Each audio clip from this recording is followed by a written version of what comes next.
sob semuanya, selamat datang kembali tentunya hanya di channel Nurul Hilmi dalam konten serunya sepak bola, konten yang menemani waktu kalian di saat bosen, gundah gulana, di saat cemas. Pokoknya kalian nikmatin aja konten serunya sepak bola selalu, sob. Oke?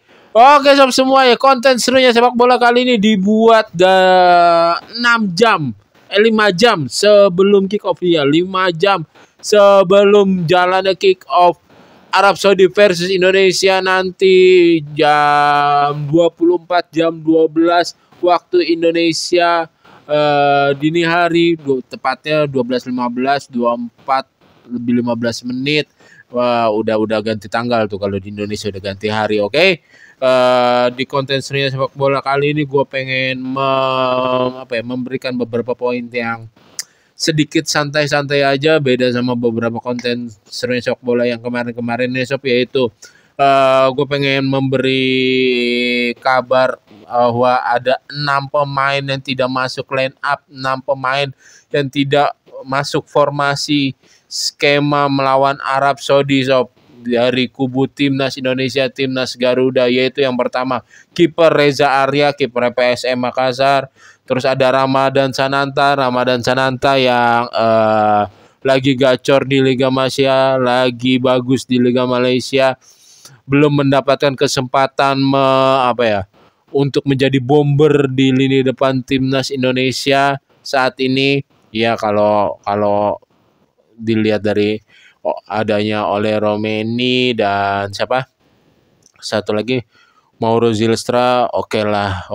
Sementara diparkir dulu untuk saat ini pertandingan penting dan genting. Oke. Terus ini yang sebetulnya sangat disayangkan, update terakhir, kabar terakhir cedera dia, yaitu Kelvin Perdong.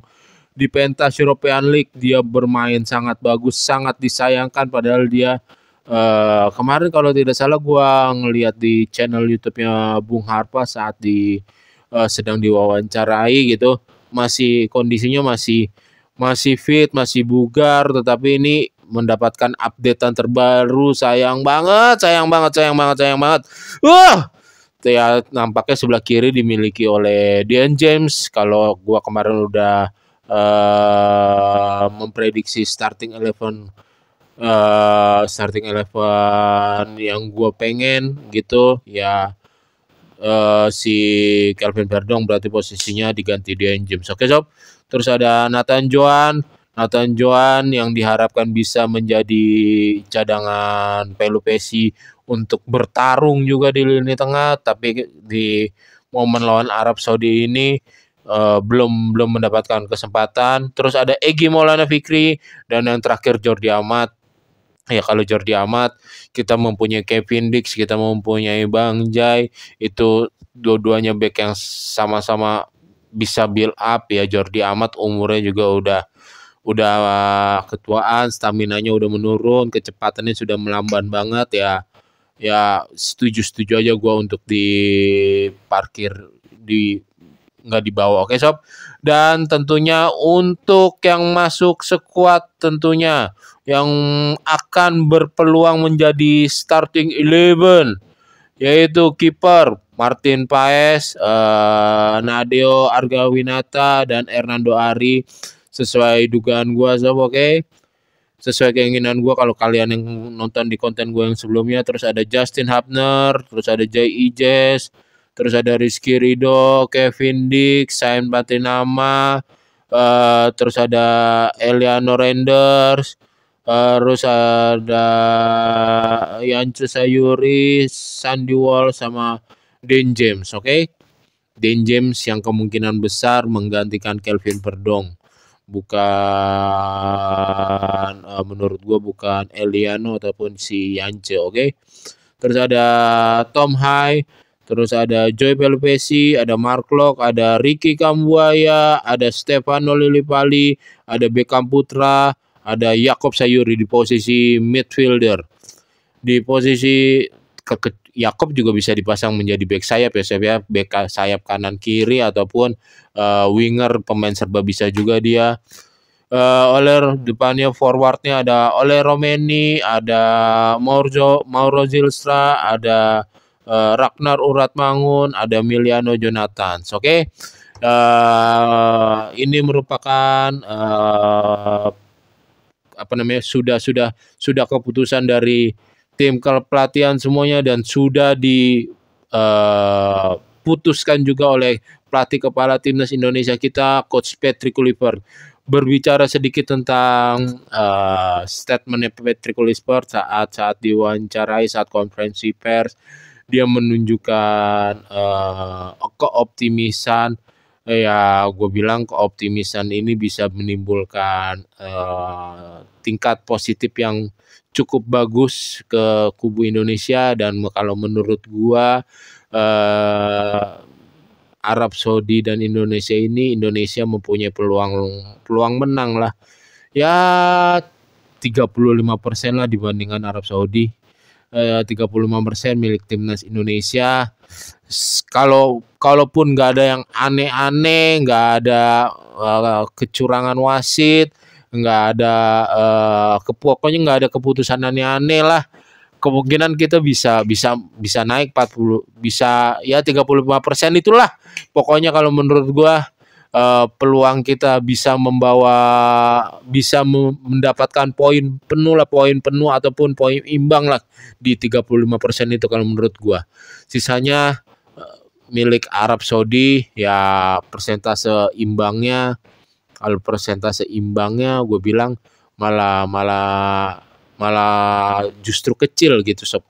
Kemungkinan besarnya feeling gue pokoknya ada hasil menang lah malam ini, entah itu Arab Saudi, entah itu Indonesia, tetapi imbang tuh kecil banget. Tetapi kalau untuk kemenangan Indonesia ya 35% lah. Dan Emil Audero juga memberikan pesan kepada seluruh pencinta sepak bola Indonesia, penikmat bola Indonesia. Dia turut menyesali dengan kondisi cederanya saat ini, cuman dia turut menyesali tidak bisa membantu dan berkontribut untuk timnas Indonesia di kurang lebihnya seperti itu ya, di pertandingan penting. Cuman ini kan dia lagi ada di dunia sepak bola yang cedera bisa datang kapanpun, kapan saja. Di tengah, dia sangat disayangkan di tengah penampilan dia yang sedang on fire gitu, di tengah di tengah penampilan dia bersama klub barunya di Liga Italia yang tentunya dilirik oleh sebagian mata dunia lah, kita nggak ngomong keseluruhan gitu. Bahkan mungkin pesaing kita aja kayak Arab Saudi dan Irak pasti melirik gitu, mengamati gitu kemungkinan besarnya. Ya sangat disayangkan. Dan ya buat Emil Audero, terima kasih buat perjuangan yang mengantarkan sampai round 4 ini. Jika memang ada kehendak, ada sepak bola Indonesia bernasib baik gitu, ya Emil Audero bisa selanjutnya membela timnas Indonesia, ataupun ya nantilah kalau misalkan amit-amit gitu Indonesia nggak lolos gitu, amit-amit memang kemungkinannya besar gitu ya, sesuai keunggulan aja. Indonesia diunggulkan sebagai negara yang paling kecil persentasenya untuk lolos di Piala Dunia kali ini, sesuai kemarin yang sudah gue bacakan di konten sebelumnya. Kalian lihat aja di konten yang sebelumnya gitu. Memang Indonesia paling, cuman bukan tidak ada yang tidak mungkin gitu. Indonesia untuk lolos gitu. Ya semoga aja apapun bisa terjadi, dan ya entah itu kapanpun ya Emil Audero masih sangat layak untuk membela dan menjadi penjaga gawang di timnas Indonesia. Dan di kabar poin yang terakhir, yaitu gue tadi nonton tadi pagi apa tadi siang ya, pokoknya tadi apa kemarin, pokoknya tadi kalau nggak salah tadi gue nonton tadi sore gitu mah gue nonton yang lain, tadi pagi, tadi siang, tadi sore, astagfirullahaladzim, gue nonton yang ini, yang kontennya dia bersama Bang Panji gitu, yang kalau nggak salah yang Bang Panji dan memberikan bocoran kalau presiden kita Bapak Prabowo akan menonton langsung eh, bersama dengan jajaran petinggi-petingginya Arab Saudi, bersama dengan pangerannya Arab Saudi dan pemimpin-pemimpin negerinya Arab Saudi sana gitu kan. Ya itu jika benar itu benar-benar bagus sekali. Gue setuju banget tentang pendapatnya Coach Justin. Ya masa sih kalau udah ada petinggi negara kita mau dicurangin, itu memperkecil gitu resiko kita dicurangin di depan presiden kita sendiri gitu kan. Presiden duduk sama presiden, misalkan duduk sama sesama petinggi-petinggi negara gitu. Masa sih bangsa lawannya mau dikerjain di depan petinggi negaranya gitu.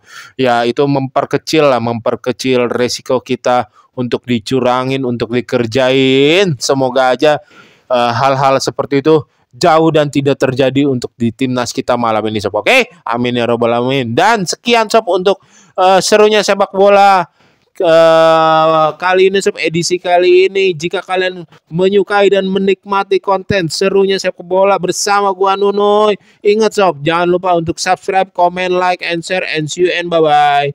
Jaga kesehatan sob.